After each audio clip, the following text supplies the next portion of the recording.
जय Siya Ram to all. आज का हमारा टॉपिक है interference and its type. Interference का मतलब होता है the modification in intensity distribution due to presence of two waves is known as interference. माने कि अगर आपके पास दो वेव्स होती हैं और उनका जो रिजल्टेंट एम्पलीट्यूड है, रिजल्टेंट डिस्प्लेसमेंट है, मान लिया आपके पास है दो वेव है, ठीक है ना, इसका y1 है इसका डिस्प्लेसमेंट और दूसरे वाली वेव का है y2।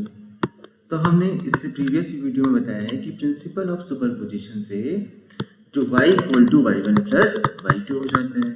इससे इन दोनों वेव से एक नई रिजल्टेंट वेव जनरेट होती है और जो रिजल्टेंट वेव है उस रिजल्टेंट वेव का जो एम्पलीट्यूड है वो भी मॉडिफाई हो जाता है। अगर एम्पलीट्यूड मॉडिफाई हो जाएगा इट मीन्स उसकी इंटेंसिटी भी मॉडिफाइड हो जाएगी। तो इंटेंसिटी का मॉडिफिकेशन हो रहा है, तो इंटेंसिटी के मॉडिफिकेशन को ही हम क्या कहते हैं, इंटरफेरेंस कहते हैं। इसका मतलब इंटरफेरेंस पैटर्न आपको मिलेगा, ठीक है ना। तो अब आपके पास है, देखो कल हमने निकाला था कि इंटेंसिटी अगर आपकी दो वेव सुपर इम्पोज करती है तो उनकी इंटेंसिटी का जो फॉर्मूला होता है वो होता है आई इक्वल टू a1 का स्क्वायर प्लस a2 का square plus 2a1 a2 cos phi, जहाँ पर जो आपकी a1 और a2 है वो उसके जो इंडिविजुअल वेव है उनका एम्पलीट्यूड है और जो फाई है वो क्या है, उनके बीच का फेज डिफरेंस है, ठीक है। अब हम क्या करेंगे कि जो इंटेंसिटी है, कल हमने एक काम और किया था कि I max is equal to a1 plus a2 का whole square and I minimum is equal to a1 minus a2 का होल स्क्वायर और I average is equal to a1 square plus a2 square, ये भी हमने calculate किया था। तो यहाँ से भी हमको पता चल रहा है कि इंटेंसिटी जो है ना वो हर एक पॉइंट पे क्या हो रही है, वेरी कर रही है। मतलब कहीं पर मैक्सिमम हो रही है, कहीं पर मिनिमम हो रही है। मतलब कि ऐसा पैटर्न अगर आपको कहीं पर मिलेगा तो हम क्या कहेंगे, उसको हम कहेंगे इंटरफेरेंस। तो ऐसा आपका यंग ने भी एक एक्सपेरिमेंट किया था अपना, उस एक्सपेरिमेंट में भी क्या था, एक सोर्स था और यहाँ पर उन्होंने बनाई आपकी दो, जैसे मान लीजिए ये आपका एक सोर्स है, यंग के एक्सपेरिमेंट में एक सोर्स होता है और यहाँ पर आपका एक कार्डबोर्ड होता है जिसमें आपने करे दो स्लिट बनाई आपने, ठीक है ना। और होना क्या चाहिए था, यहाँ पर है आपकी स्क्रीन, होना चाहिए था कि यहाँ से अगर सोर्स है तो वो सोर्स से जो लाइट जाए वो ऐसे जाएगी, तो इधर पे ब्राइट मिलना चाहिए था और इधर पे ब्राइट मिलना चाहिए था। अगर लाइट स्ट्रेट लाइन में ट्रेवल करती है और ये आगे ऑब्स्टेकल है तो यहाँ पर क्या होना चाहिए था, डार्क होना चाहिए था। बट ऐसा इन एक्चुअल होता नहीं है, आपको जहाँ पर डार्क लगता है वहीं पर सबसे ज्यादा क्या होता है, ब्राइट होता है। तो ऐसा होता क्यों होगा, तो ऐसा होता है आपका इंटरफेरेंस के कारण। तो इंटरफेरेंस इसकी कैसे व्याख्या करेगा, तो हम पहले आपको बताएंगे कि इंटरफेरेंस भी दो टाइप का होता है। तो वो दो टाइप का होता है, पहला होता है कंस्ट्रक्टिव इंटरफेरेंस और दूसरा होता है डिस्ट्रक्टिव इंटरफेरेंस। तो कंस्ट्रक्टिव वाला इंटरफेरेंस नाम से ही आपको समझ में आ रहा है कि कुछ मिलकर के नया कुछ बड़ा बनेगा, आपका कंस्ट्रक्ट करना, बनाना किसी को, ठीक है ना। तो इसमें क्या होगा, इसका आप फिगर से समझेंगे तो बहुत ही आसान रहेगा। जैसे आपके पास एक वेव थी और वो ये वेव बनाई मैंने, दूसरी वेव बनाई आपकी ये। तो देखो अगर ये दोनों वेव आपस में सुपर इम्पोज करेंगी तो इसका जो जिस टाइम पे ये मैक्सिमम है उसी टाइम पे ये भी मैक्सिमम है, माने कि ये क्या है, सेम फेज में है।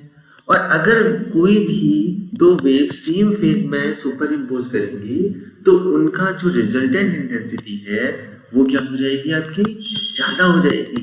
ज्यादा क्यों होगी, क्योंकि सुपरपोजिशन का प्रिंसिपल कहता है y equal to y1 plus y2।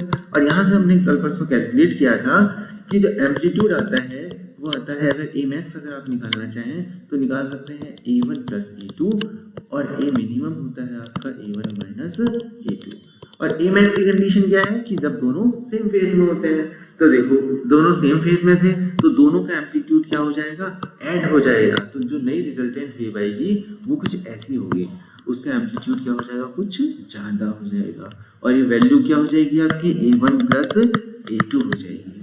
तो ऐसा इंटरफेरेंस जिसमें जो है रिजल्टेंट जो वेव बनी उसका जो एम्पलीट्यूड है वो आपका बढ़ जाता है, तो उसको हम कहेंगे कंस्ट्रक्टिव इंटरफेरेंस। इसके लिए अगर आपको कंडीशंस निकालने की कंस्ट्रक्टिव इंटरफेरेंस कैसे होगा, तो सबसे पहली बात तो क्या थी कि सेम फेज होना चाहिए। सेम फेज का मीनिंग क्या है? तो फेज डिफरेंस बिटवीन जो टू वेव्स हैं वो क्या क्या वैल्यू हो सकती है? या तो 0 हो, या 2 पाई हो, या 4 पाई हो, या 2n पाई के किसी भी इंटीजर मल्टीपल जैसा हो। मतलब कि n की वैल्यू आप 0, 1, 2, 3 कुछ भी रख सकते हो। तो अगर ऐसी कंडीशन होती है तो हम क्या कहेंगे? जो फेज डिफरेंस दो वेव के बीच में अगर फेज डिफरेंस 0, 2 पाई, 4 पाई के फॉर्म का होता है तो हम कहेंगे कि वो जो इंटरफेरेंस पैटर्न मिलेगा आपको वो कंस्ट्रक्टिव इंटरफेरेंस मिलेगा। तो फेज के आधार पे तो बता दिया, लेकिन आप क्या है इसी को पाथ डिफरेंस के आधार पे बता सकते हो कि इन दोनों जो वेव्स हैं उन्होंने जो ट्रेवल किया है उनके बीच में कितना पाथ का डिफरेंस था। अगर हम कैलकुलेट करें तो भी हम बता सकते हैं कि इंटरफेरेंस पैटर्न कंस्ट्रक्टिव मिलेगा या डिस्ट्रक्टिव। वो कैसे बताएंगे? तो उसके लिए हमारे पास phase difference and path difference के बीच में एक फॉर्मूला होता है। तो phase difference is equal to होता है 2 pi by lambda into path difference. तो यहाँ से अगर मैं पाथ डिफरेंस की वैल्यू निकालना चाहूँ तो क्या हो जाएगा? Path difference is equal to हो जाएगा lambda by 2 pi into phase difference. अच्छा देखो, हमने बात करी कि अगर हम कंस्ट्रक्टिव इंटरफेरेंस कह रहे हैं तो फेज डिफरेंस कितना होना चाहिए? 2n पाई होना चाहिए। तो पाथ डिफरेंस जो निकलेगा वो कितना आ जाएगा? देखो lambda by 2 pi into phase difference की वैल्यू कितनी है? 2n पाई। तो 2n पाई, 2 से 2 गया और पाई से पाई गया। इसका मतलब जो पाथ डिफरेंस आया फॉर द कंस्ट्रक्टिव इंटरफेरेंस वो आया n लैम्डा। तो यहाँ से हमारा क्या निकला? हम कह सकते हैं कि अगर आपके पास दो वेव हैं और अगर उनका आपको कंस्ट्रक्टिव इंटरफेरेंस करना है तो दो कंडीशन है। या तो आप कह दो कि उनके बीच का फेज डिफरेंस 0, 2 पाई, 4 पाई इस फॉर्म में है, या आप कह दो कि उनका पाथ डिफरेंस कितना है? n लैम्डा, माने कि लैम्डा, 2 लैम्डा, 3 लैम्डा इस फॉर्म का है। तो ये हमने बता दिया आपका कंस्ट्रक्टिव इंटरफेरेंस। सिमिलरली हम बता देंगे डिस्ट्रक्टिव। अगर कंस्ट्रक्टिव समझ में आ गया तो डिस्ट्रक्टिव में कोई भी प्रॉब्लम नहीं होने वाली है। तो डिस्ट्रक्टिव इंटरफेरेंस का मतलब है, डिस्ट्रक्टिव मतलब कि कुछ डिस्ट्रॉय टाइप का होना, मतलब कि एम्पलीट्यूड में कुछ कमी टाइप की आ रही। तो ऐसा कब होता है? आपने देखा होगा कि I minimum is equal to हम निकालते थे a1 माइनस a2 का होल स्क्वायर, और हम a मिनिमम निकालते थे प्रिंसिपल ऑफ सुपरपोजिशन से a1 माइनस a2। ऐसा कब होता था? ऐसा तब होता था जब फाई की वैल्यू पाई, 2 पाई, 3 पाई, 5 पाई और आपका 2n प्लस 1 पाई के फॉर्म का हो। अगर ऐसा होगा तो आपका जो इंटरफेरेंस, जो आपकी जो रिजल्टेंट वेव आई उसका जो एम्पलीट्यूड है वो क्या होगा? कम हो जाएगा। मतलब a1 माइनस a2 के फॉर्म का होगा। इट मीन्स आपकी इंटेंसिटी भी कम हो जाएगी, क्योंकि इंटेंसिटी और एम्पलीट्यूड में रिलेशन बड़ा सिंपल है। इंटेंसिटी इज प्रोपोर्शनल टू क्या होता है? a स्क्वायर होता है। ये हम हर जगह याद रखेंगे क्योंकि बहुत ही इंपॉर्टेंट फॉर्मूला है। अच्छा देखो, आपने फेज डिफरेंस निकाल दिया। फेज डिफरेंस होना चाहिए 2n प्लस 1 पाई। तो सिमिलरली हम क्या भी निकाल सकते हैं? पाथ डिफरेंस भी निकाल सकते हैं। हमारे पास फॉर्मूला आ गया है कि path difference is equal to होता है lambda by 2 pi into phase difference. तो फेज डिफरेंस की वैल्यू है कितनी?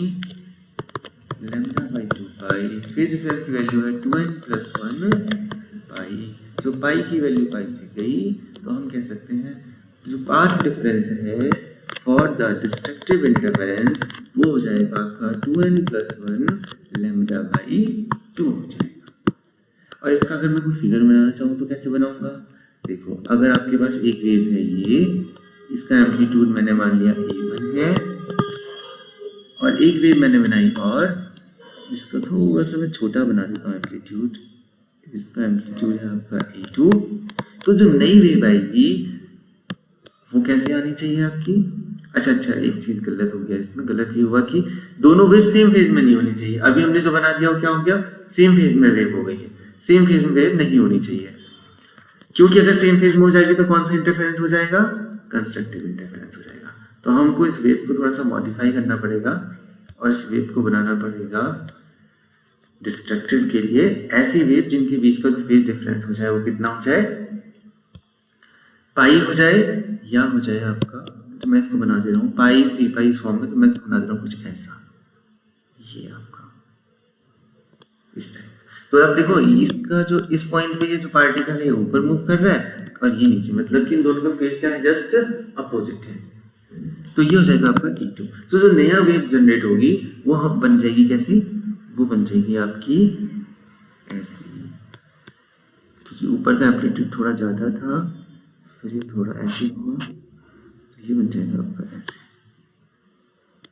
तो इट मीन्स क्या हुआ कि डिस्ट्रक्टिव इंटरफेरेंस में जो एम्पलीट्यूड है वो A1 माइनस A2 जैसा होता है। इसका मतलब एम्पलीट्यूड में क्या हो जाती है, कमी आ जाती है। इसका मतलब इंटेंसिटी में भी क्या हो जाती है, कमी आ जाती है, और हो जाती है आपकी A1 माइनस A2 का होल स्क्वायर। तो इसको अगर मैं समराइज करना चाहूँ तो केवल इतना कहूँगा कि इंटरफेरेंस का मतलब है कि modification in the intensity distribution when two waves interfere or when the two waves superimpose to each other। और अगर मैं कहूँ कि इसके टाइप्स क्या होते हैं तो कहूँगा कंस्ट्रक्टिव इंटरफेरेंस और डिस्ट्रक्टिव इंटरफेरेंस। कंस्ट्रक्टिव इंटरफेरेंस अगर मैं कहूँगा तो उसका मतलब है कि फेज डिफरेंस की मैं बात करूँगा उस टाइम पे 0, 2 पाई, 4 पाई के फॉर्म में, और जो पाथ डिफरेंस होना चाहिए वो कितना होना चाहिए, वो होना चाहिए आपका एन लैम्डा के फॉर्म में। और डिस्ट्रक्टिव इंटरफेरेंस की अगर मैं बात करता हूँ तो फेज डिफरेंस कितना होना चाहिए, फेज डिफरेंस होना चाहिए आपका पाई, 3 पाई, 5 पाई के फॉर्म में, और जो आपका पाथ डिफरेंस है वो होना चाहिए 2n+1 लैम्डा बाई 2 के फॉर्म में। तो उम्मीद है आप सभी को समझ में आया होगा। यहीं पर आज का लेक्चर होता है समाप्त। जय श्री राम।